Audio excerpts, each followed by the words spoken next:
This motorhome is the Ahorn T660. It is a 660 centimeter long vehicle. It's 234 centimeters wide, and its highest point it is 306 centimeters. This vehicle will cost around 66,000 euros. It comes with a double bed in the roof. We can make a bed here as well around the dinette. It's a big table, lots of space, and at the back there's a double bed as well, a double side bed.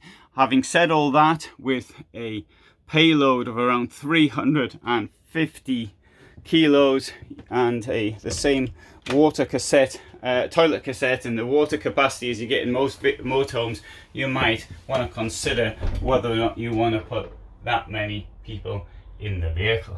So this is the side washroom. As you can see, it's got a shower, a toilet, and a sink, as well as a big mirror as well.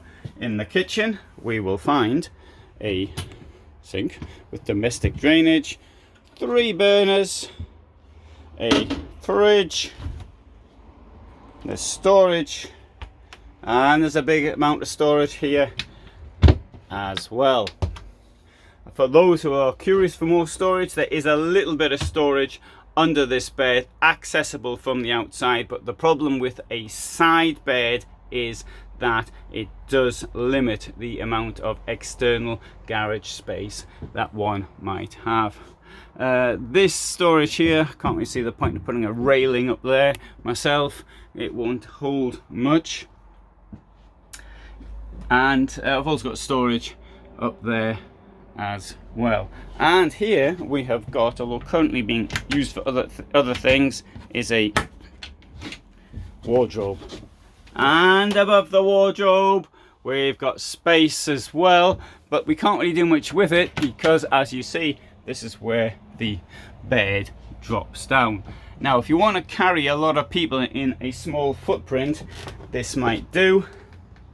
But as I said, first of all, to bear in mind what the weight limit is. That's number one, and the other provisos related to the toilet and water. Now, I said I'd do that in under 3 minutes. There's another video with far more details. There'll be details in the description as well. But for the moment, thanks very much for watching.